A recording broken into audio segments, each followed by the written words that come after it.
Marcus Davis sat on a bench in Riverside Park, reading his book. Across the park, Officer Brian Harkins noticed Marcus sitting alone. A black man sitting alone. Too calm. Suspicion stirred. There had been reports of a suspect fitting a general description vague, but enough for Brian. Marcus looked up and noticed Brian staring at him with a look that was all too familiar.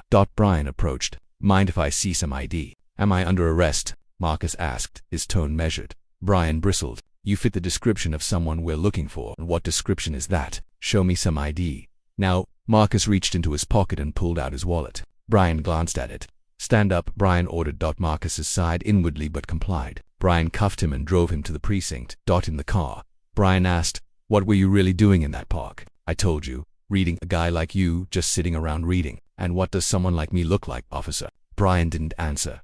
Inside the precinct, the desk officer told Brian to take Marcus to Captain Bennett's office. Brian knocked and entered. Captain Bennett looked up. Officer Harkins, what's this about? Caught this guy in the park. Captain, acting suspicious, wouldn't cooperate. Captain Bennett's gaze shifted to Marcus with a flicker of recognition. Did you have probable cause? He wouldn't cooperate. Captain, step outside. Harkins, I'd like to speak with Mr. Davis alone. Reluctantly, Brian stepped out. Captain Bennett's demeanor shifted. Mr. Davis, I apologize for this misunderstanding. I'm aware of who you are. Why didn't you tell him? Marcus's smile faded. Because it shouldn't matter, Captain. My identity shouldn't be the reason he decides to treat me with respect. You're right. It shouldn't matter. Captain Bennett called Brian back. Release him immediately.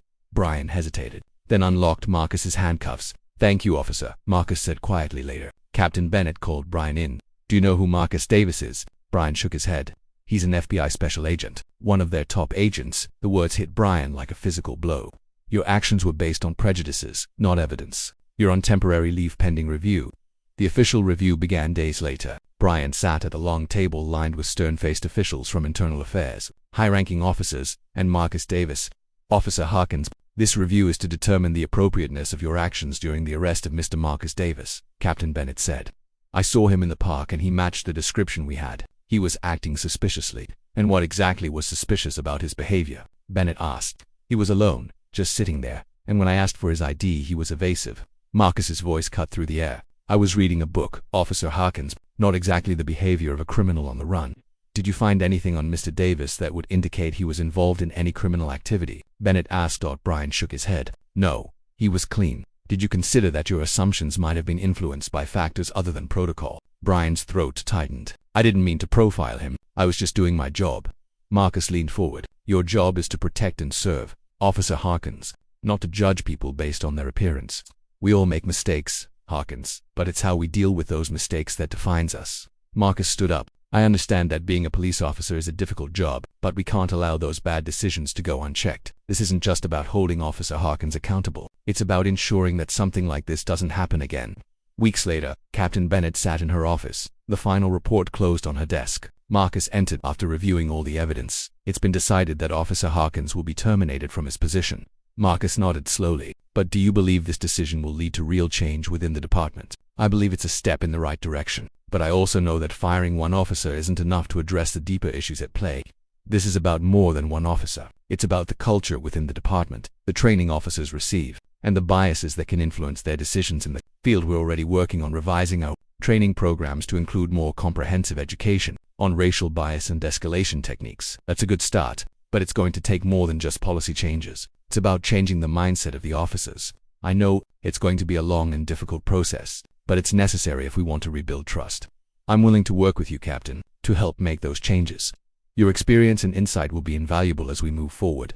Marcus shook her hand firmly. Let's make sure this is a turning point, not just a momentary reaction.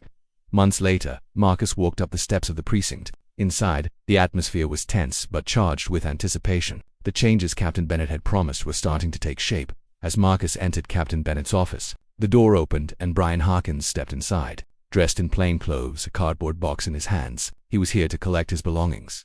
Brian finally turned to Marcus. Mr. Davis, I just wanted to say, I didn't mean for things to turn out like this.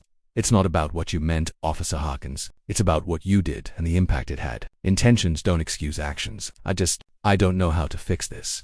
You can start by acknowledging the problem. We all have biases, but it's how we deal with them that matters. You have the opportunity to learn from this, to become a better person because of it.